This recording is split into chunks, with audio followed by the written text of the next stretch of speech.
एक सुंदर गांव में एक बड़ा ही सुखी संस्कृत जीवन बसा हुआ था। वहां का एक युवक आदित्य अपने समृद्धि भरे जीवन का आनंद लेता था। एक दिन गांव में अचानक कुछ अजीब सा माहौल छाया। लोग बात बात पर मुंह बंद कर रहे थे।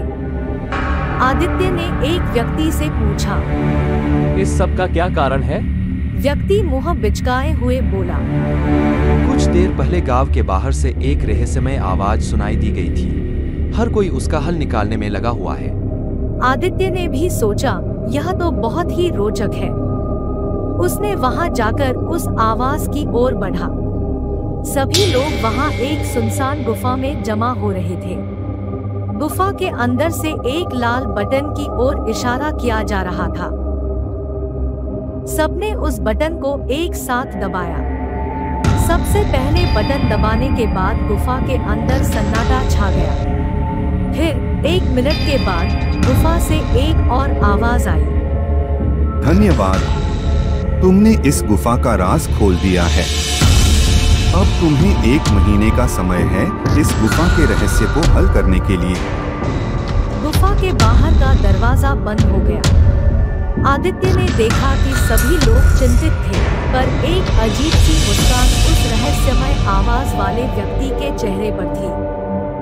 1 महीने बीत गया, लेकिन कोई भी गुफा का रहस्य नहीं हल कर सका। सब निराश हो रहे थे और आदित्य भी उनमें से एक था। 1 महीने बाद फिर से वही आवाज सुनाई दी गई, समय समाप्त हुआ है। तुमने गुफा का रहस्य नहीं खोला। अब तुम्हें यहाँ से बाहर जाने का मौका नहीं मिलेगा। उसी क्षण गुफा का दरवाजा खुला और सभी लोग बाहर आ गए। आदित्य ने पूछा, रहस्य क्या था? उस रहस्यमय व्यक्ति ने हंसते हुए कहा, रहस्य यह था कि इस गुफा में कोई रहस्य नहीं था। बस तुम्हें यह सिखाना था कि कभी-कभी जिंदगी में सन्नाटा ही सबसे बड़ा रहस्य हो सकता है।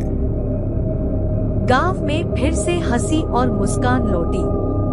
जीवन की अनोखी पाठशाला में सन्नाटे के समय आत्मनिरीक्षण और समझ से ही हमें सबसे सही समाधान प्राप्त होता है।